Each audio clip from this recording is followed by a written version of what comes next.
ഇപ്പോൾ ബാലേട്ടനായിരിക്കും ഒരു പക്ഷേ റിയാസ് ഖാൻ എന്ന് പറയുന്ന ആക്ടറെ മലയാളികൾക്ക് അത്രയ്ക്ക് ആക്കുന്നത്. കറക്റ്റ്. അതിൽ ഈ പറഞ്ഞ വി എം വിനുസാണ് ഭദ്രൻ അല്ല വി എം വിനു ബാലേട്ടൻ ക്യാരക്ടർ പേര് ഭദ്രൻ ക്യാരക്ടർ. ആ ഒരു കഥാപാത്രത്തിലേക്ക് എങ്ങനെയായിരുന്നു എത്തുന്നത്? ലാലേട്ടനെ ഓപ്പോസിറ്റ് വരുന്നു, അതിൽ ഒരു ഡയലോഗ് ഉണ്ട്, ബാലേട്ടനോട് പറയുന്ന ഡയലോഗ് ഉണ്ട്, ബാലേട്ട, അതും ഹിറ്റ് ആകുന്നുണ്ട്. ആ ഒരു ക്യാരക്ടറിലേക്ക് എങ്ങനെയായിരുന്നു എത്തിയത്? പോട്ടട ബാലേട്ട is iconic dialogue.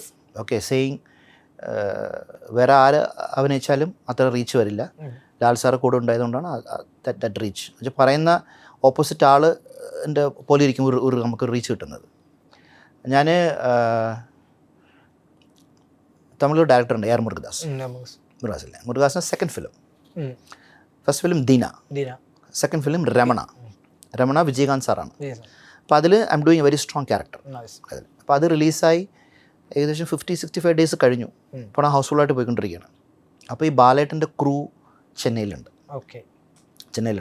Our song റെക്കോർഡിങ്ങിന് വന്നിരിക്കുകയാണ്. അപ്പോൾ സോങ് റെക്കോർഡിങ് കഴിയുമ്പോൾ ഈ ക്യാരക്ടർ ഫിക്സ് ആയിട്ടില്ല, ഭദ്രൻ എന്ന് പറഞ്ഞ ക്യാരക്ടർ ഫിക്സ് ആയിട്ടില്ല. അങ്ങനെ നോക്കിക്കൊണ്ടിരിക്കുകയാണ്, ഹിന്ദിയിൽ നിന്ന് നോക്കണോ വേറെ ഭാഷയിൽ നിന്ന് നോക്കണോ, അവർക്ക് കിട്ടിയിട്ടില്ല. അവർക്ക് നോർമലായിട്ടുള്ള വരുന്ന ഒരു പടത്തിൽ നെഗറ്റീവ് ഷെയ്ഡ് നോർമലായിട്ട് കാണുന്ന ഒരാൾ പാടില്ല.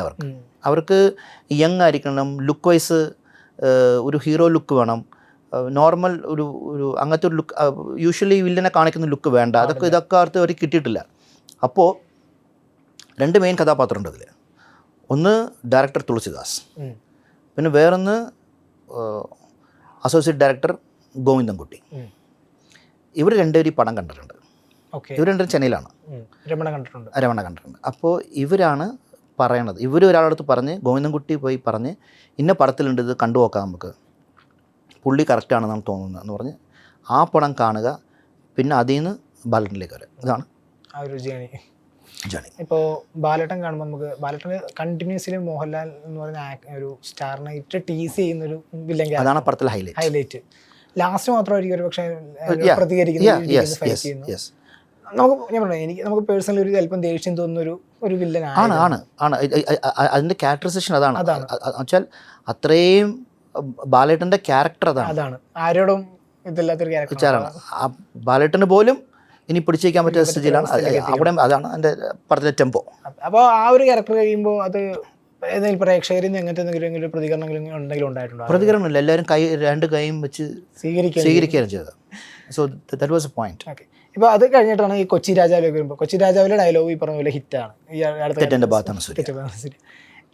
എന്തുകൊണ്ടായിരിക്കും ഇപ്പം റിയാസ് ഖാൻ്റെ ഈ ഡയലോഗുകൾ എപ്പോഴും വർഷങ്ങൾക്ക് ശേഷം പിന്നെ ഹിറ്റായിക്കൊണ്ടിരിക്കുന്ന ഒരു കാരണം എന്തായിരിക്കും? റിയാസ് ഖാൻ മേ ബി എനിക്കറിയില്ല, മേ ബി ഇപ്പോഴത്തെ യൂത്തായിട്ട് അത് കണക്റ്റഡ് ആയിരിക്കും. അത് കണക്റ്റഡ് ഉണ്ടായിരിക്കും അവർക്ക്. സോ അതുകൊണ്ടായിരിക്കും അത് ഹിറ്റാവുന്നത്. മേ ബി അടിച്ചു കയറിയ ഇപ്പോഴത്തെ യങ്സ്റ്റേഴ്സ് അവർ തമ്മിൽ സംസാരിക്കുമ്പോൾ അവർക്ക് ഇടാൻ പറ്റിയ ഒരു ഈസി വേർഡായിരിക്കും അത്.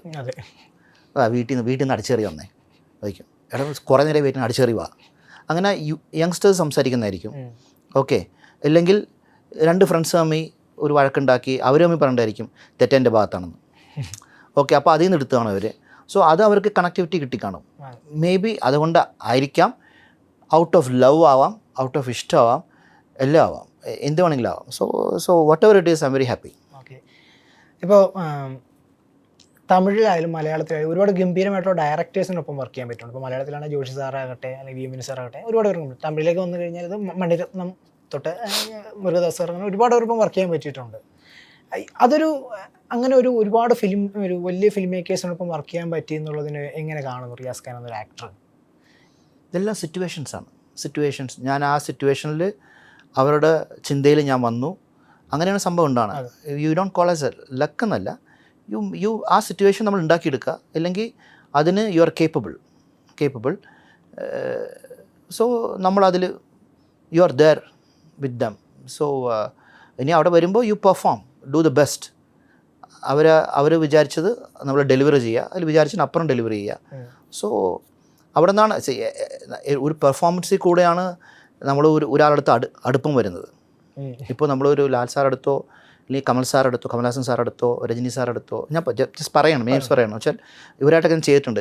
വിജയൻ്റെ അടുത്തോ എല്ലാം നമ്മൾ കൂടുതൽ അടുക്കുന്നത് ഒരു ആക്ടർ വേറൊരു ആക്ടർ 2 ചെയ്യുമ്പോൾ വെൻ യു പെർഫോം ഗുഡ്, ആ സീൻ നന്നാക്കി എടുക്കുമ്പോൾ ഇമോഷണലി നമുക്ക് അറ്റാച്ച്മെൻറ്റ് വന്നു ഹീസ് ഗുഡ്, ഷീസ് ഗുഡ് വന്നു. പിന്നെ അവിടെ നിന്നായിരിക്കും ഒരു ടോപ്പിക് ഓപ്പൺ ആകുന്നത്, ഒരു സംസാരം വരുന്നത്. പിന്നെ ആ വൈബ്രേഷൻ ഈ വൈബ്രേഷൻ ഒന്നായിരിക്കും, സെയിം ആയിരിക്കും, അത് സെറ്റാവും. So that's how it goes. ഇപ്പോൾ ലാലേട്ടൻ പറഞ്ഞ പോലെ ബാലേട്ടൻ മുതൽ ഇപ്പോൾ ആറാട്ട് വരെ കണ്ടിന്യൂസ് ചെയ്തിട്ടുണ്ട്. ഇതിലെല്ലാത്തിനും ഒന്നും ലാലേട്ടൻ ഏറ്റവും കൂടുതൽ ടീസ് ചെയ്തിട്ടുള്ളൊരു വില്ലൻ ആയിരിക്കണം. ഇപ്പോൾ ആറാട്ട് എല്ലാ ഹീറോസും ചെയ്തിട്ടുണ്ട് ഞാൻ, എല്ലാ ഹീറോസായിട്ടും ചെയ്തിട്ടുണ്ട്. സൂര്യയായിട്ട് ചെയ്തിട്ടുണ്ട്, വിജയായിട്ടുണ്ട്, അജിത്തായിട്ട് ചെയ്തിട്ടുണ്ട്, മെനി ഹീറോസ് ചെയ്തിട്ടുണ്ട്. ഇപ്പോൾ ഈ ഫൈറ്റ് എന്ന് പറയുമ്പോൾ ഇപ്പോൾ ലാലേട്ടൻ്റെ ഫൈറ്റ് സീക്വൻസുകളെ കുറിച്ച് എപ്പോഴും മലയാളികൾ പൊക്കി പറയുന്ന ഫൈറ്റ് സീക്വൻസ് പറഞ്ഞേ പറ്റുമോ? Yes yes. ഇപ്പോൾ ആറാട്ടിൽ വന്നാലും ബാലേട്ടൻ തോലും ഇപ്പോൾ ആറാട്ട് വന്നാലും ഒരു ഫൈറ്റ് സീക്വൻസ് നിങ്ങൾ ഉണ്ട്. ഇപ്പോൾ ലാലേട്ടനോട്ടുള്ള ഒരു ഫൈറ്റ് സീക്വൻസിൻ്റെ ഒരു എക്സ്പീരിയൻസ് എങ്ങനെ പറയാൻ പറ്റുക? ഇതെന്താണെന്ന് വെച്ചാൽ ചെയ്യുന്ന ക്രാഫ്റ്റ് അറിയണം നമ്മൾ. ഓക്കെ, ഇത് സിനിമയാണ്, സിനിമാറ്റിക് ഫൈറ്റാണ്, റിയൽ ഫൈറ്റ് അല്ല. ഇപ്പോൾ റിയൽ ഫൈറ്റിനേക്കാളും കഷ്ടമാണ് reel fight, cinematic fight. Timing perfect ആയിരിക്കണം, ചെയ്യുന്ന ആക്ഷൻ എന്താണെന്ന് അറിയണം, സിനിമാറ്റിക് ഫൈറ്റ് പഠിച്ചിരിക്കണം. എന്താണ് ഷോട്ട് എടുക്കാൻ പോകണം, ഈ ഷോട്ടിൽ ആക്ഷനിൽ നമ്മൾ പെർഫോമൻസ് ചെയ്യണം. നമ്മൾ സ്റ്റൺമെൻ അല്ല, ജസ്റ്റ് ആ സ്റ്റണ്ട് ഡെമോൺസ്ട്രേഷൻ ചെയ്തിട്ട് പോകുന്ന ആൾക്കാരല്ല. Actors doing a action sequence with performance. അതുകൊണ്ട് രണ്ടും അറിയുന്ന ആർട്ടിസ്റ്റ് ചെയ്യുമ്പോൾ ഇറ്റ് ബിക്കം സോ ഈസി. അതിലപ്പുറത്തേക്കുന്ന ഒരു ആക്ടർ അതിൽ എക്സൽ ചെയ്യുന്ന ആക്ടർ ആകുമ്പോൾ it's much more easier. So you have that, എല്ലാത്തിനും ഒരു കൺട്രോൾ വേണം. ഇത് രണ്ടും അറിയുമ്പോൾ it becomes more easy, more comfortable. പിന്നെ ബേസിക്കായിട്ട് നമുക്ക് ഇഷ്ടപ്പെടുന്ന ഒരാൾ അപ്പുറത്ത് നിന്ന് ചെയ്യുമ്പോൾ we try to give the 100% of it. So naturally പിന്നെ എന്താ സിനിമ വാക്ക് പറഞ്ഞാൽ മാജിക് വിൽ ഹാപ്പൻ. നമ്മൾ എൻജോയ് ചെയ്ത് കഴിഞ്ഞാൽ